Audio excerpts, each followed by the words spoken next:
Hi friends, myself S.A. Deshmukh. Welcome to all in lecture series Learn and Listen Botany. Today we will discuss about the topic enzymes, and in this topic we will discuss about the point structure of an enzyme. Now, to study the structure of an enzyme, we have to know the definition of an enzyme. And earlier, we have discussed about the definition that enzymes are simple or complex proteins which acts as a biocatalyst and accelerates the rate of reaction. Here, you have to concentrate on these things or these words. Here, we have mentioned that enzymes are simple or complex proteins. That means they are proteinaceous in nature. If you have to study the structure of enzyme, one should have to study the structure of proteins. And we are familiar with that. Proteins can be studied at four different levels that we will discuss later on.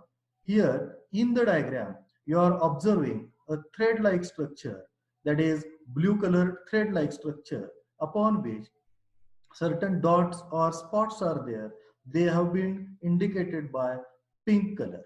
Now each and every dot represents the structure of or presence of an amino acid residue over that thread, and those amino acid residue which are present in succession, they are joined with each other by means of a peptide linkage. And due to n number of or many number of amino acids are there, many number of peptide linkages are there, and this structure corresponds to a polypeptide chain, and this is nothing but the simplest structure of an enzyme, a thread-like structure with certain dot-like structures.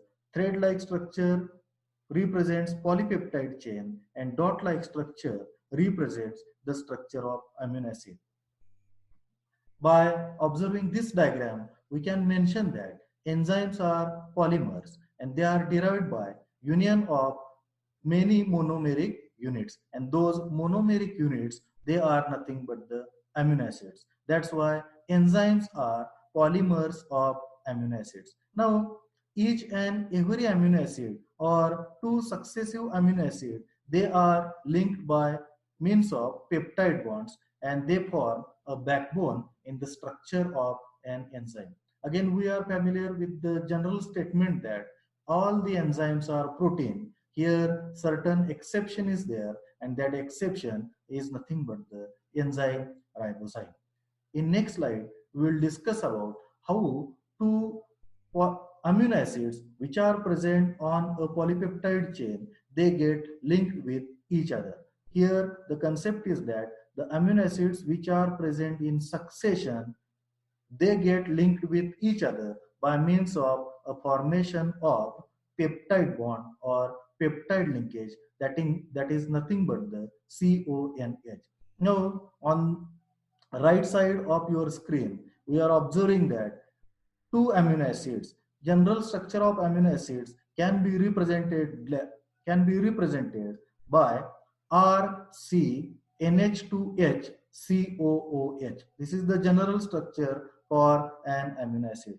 In this diagram, two amino acids are there, and they have been designated or they have been presented by means of R1C NH2H COOH, and next amino acid which is present in succession, that is R2C NH2H COOH. If you observe this diagram, you will come to know that OH group from carboxylic group of one amino acid get united with hydrogen atom from NH2 group of next amino acid, and they form H2O. That H2O is released, and two amino acids, they are joined with each other, and now the structure looks like this: R1C NH2H CONH R2C HCOOH. In between these two amino acids, CONH linkage is formed, and that linkage is nothing but the peptide linkage. The polypeptide linkage is formed between amino group of one amino acid and carboxyl group of the next amino acid. Next one, the structure of an enzyme can be studied at four different levels, and these are: first one, primary structure; secondary structure; tertiary structure; and quaternary structure. We will discuss each and every structure one by one. First, we will study the primary structure. This is the simplest structure. In this structure, an enzyme can be represented by means of a thread-like structure upon which many amino acids can be drawn in the form of dot-like structure or spot-like structure. Here you are observing the basic diagram on left side of your screen, and that diagram represents the structure of polypeptide chain. Already we have discussed this diagram in previous slide. Linear polypeptide chain, which is formed by peptide or covalent bonds, can be represented in primary structure. In primary structure of an enzyme, at one end there is carboxyl terminus and other end has amino terminus. For that purpose, please refer to the diagram which is present on right side of your screen. Here we are observing a peptide linkage, that means CONH linkage, which is outlined by green color. And in this diagram, we observe that one end of the polypeptide chain has NH2 and other end has COOH. That means one end there is carboxyl terminus and other end has N terminus. Then primary structure refers to the unique sequence of amino acids linked by peptide bonds in their structure. Thus, the biological properties and functions of each and every enzyme differs due to specific number and order of amino acids. One famous example can be mentioned here. We are familiar with one disease, and that disease is nothing but the sickle cell anemia. And this disease is formed due to replacement of one nitrogen base, adenine, with thymine. That means GAG leads to formation of glutamic acid. Instead of GAG, A is replaced with T, and GTG is formed, and valine is formed. That means glutamic acid get replaced with valine at amino acid number 6 in particular sequence, and glutamic acid get replaced with valine, and that person suffers from sickle cell anemia. This is the slight error or slight mismatch pair in between a slight, instead of mismatch pair, replacement in nitrogen base leads to the formation of such a disease. That's why the biological properties and functions of each and every enzymes differs due to specific number and order of an amino acid. The sequence of amino acids in the structure can be determined by means of mass spectroscopy and Edmund degradation. Sagar in 1955 established the sequence of 51 amino acids in insulin, while Stein elucidated the primary structure of ribonuclease containing 1 to 4 amino acids. In next slide, we will discuss about secondary structure. Secondary structure is nothing but the modification of primary structure. This refers to the spatial arrangement of amino acids, and this secondary structure is formed due to folding of long polypeptide chains in number of ways. Mainly, it is formed because of hydrogen bonding. This is non-covalent bonding. Pauling and Corey 1951 identified two subtypes of secondary structure, and these two subtypes, they have been dependent on the intramolecular and intermolecular hydrogen bonding pattern within the structure. These two structures are: first, helical structure, and second is beta pleated structure or beta pleated sheet. First, we will discuss about helical structure. As the name indicates, it is coiled structure or it is helical in nature. It is formed due to folding or coiling of polypeptide chain around an imaginary axis. The structure has each carbon 2 atom with same bond angle, and this structure can be further subclassified into three different types. They are alpha helix, pi helix, and 3 base to 10 helix. First, we will discuss about alpha helix. Please concentrate on the diagram. Here in diagram, we are observing a polypeptide chain, and this polypeptide chain is coiled around a rod-like structure or an axis. This structure represents the alpha helix structure. Pauling and Corey, 1951, studied alpha helical structure by means of X-ray diffraction technique. Simply, the structure looks like telephone cord.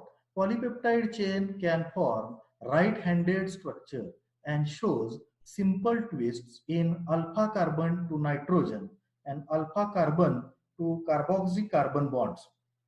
Due to such a mobility of alpha carbon atom, the name given is alpha helical structure or alpha helix. The structure is stabilized by means of hydrogen bonds, and they are formed in between amino group and carboxyl group of the amino acid situated four residues ahead in the same polypeptide chain. Simply you have to remember that alpha helix, this is helical structure, and it can be represented by means of a structure of telephone cord. Next, other two subtypes, they are pi helix structure and 3 base to 10 helix. Certain differences are there with respect to all these three structures: alpha helix structure, pi helix structure, and 3 base to 10 helix structure. Number of amino acid residues per turn varies from structure to structure. In alpha helix, it is 3.6. In pi helix, it is 4.4, while in 3 base to 10 helix, it is only 3. Then, distance between two successive amino acid residues in a polypeptide chain. In alpha helix, it is 1.5 angstrom unit. In pi helix, it is zero point 0.8, and in 3 base to 10 helix, it is 2 angstrom unit. Now, pitch, that is nothing but the multiplication of n to d. In alpha helix, it is 5.4. In pi helix, pitch is 3.25 angstrom unit, and in 3 base to 10 helix, it is 6 angstrom unit. Right-handed alpha helical structures, they are very common in the structure of enzymes, while pi helix and 3 base to 10 helices, they are uncommon. Now, second type, that is beta pleated structure. The polypeptide chain in such structure, they are fully extended. Hydrogen bonds are formed in between two segments of the same polypeptide chain or two different polypeptide chains lying in close proximity with each other. We can differentiate beta pleated structures or beta pleated sheet into two types. They are parallel structure and anti-parallel structure. Concentrate on parallel structure. You are observing the parallel structures. They are formed when two different polypeptide chains forms hydrogen bonds between them. They may either run in same or opposite direction. Parallel structures can also be observed even within same polypeptide chains. For example, the example phosphofructokinase, it has parallel structures. In simple words, parallel structures has, or two threads of parallel structures has same polarity in terms of C and N, that means carboxyl and amino group. Next, anti-parallel structure. When the same polypeptide chains turn back and form a U-turn, thus two segments form hydrogen bonds between them and goes in opposite direction. Anti-parallel structure, it is formed within the same polypeptide chain when they bend or when they form U-shaped structure. And for example, enzyme superoxide dismutase shows presence of anti-parallel beta pleated sheets.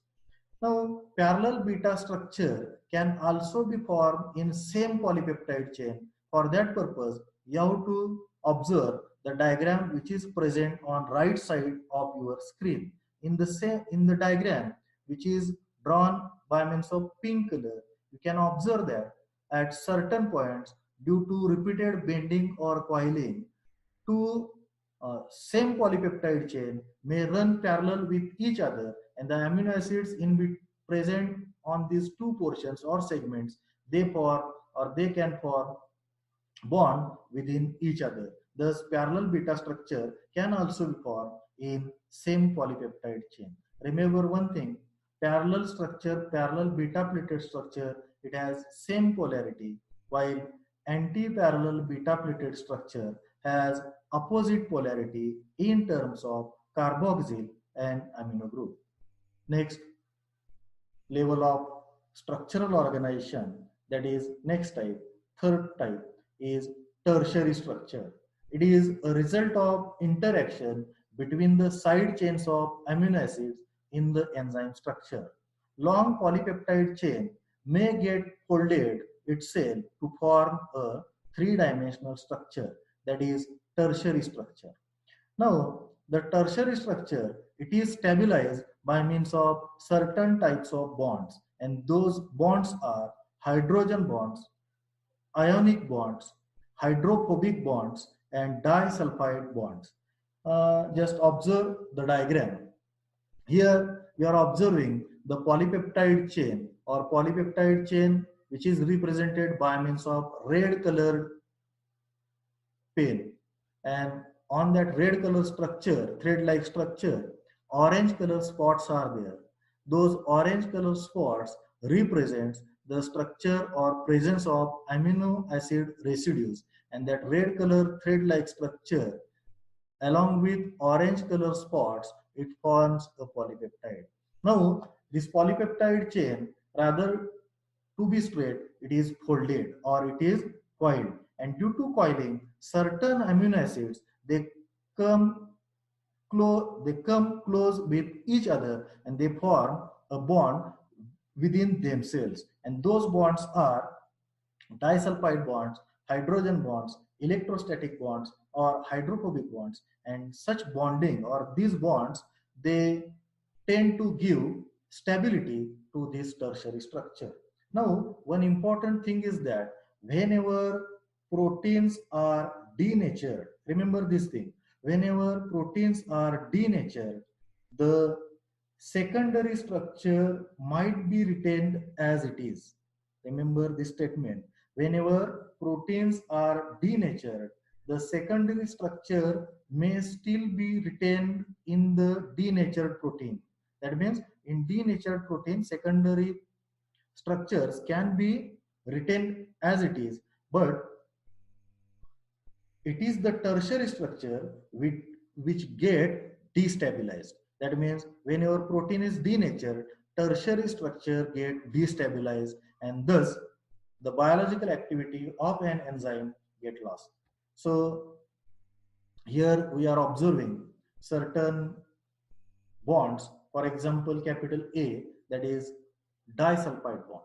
Disulfide bond, it is covalent linkage in between sulfur atoms, and this might take place in between two cysteine amino acid residues. You are familiar with the structure of cysteine, and that is nothing but the general structure of an amino acid is RC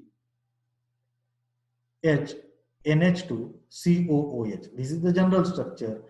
In cysteine, R is replaced with SH. That means structure of cysteine is SHC NH2H COOH. When two cysteine residues will come in close proximity with each other, they will form a disulfide bond.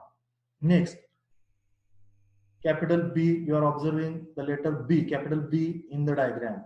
And this capital B, show or represents the hydrogen bond formation.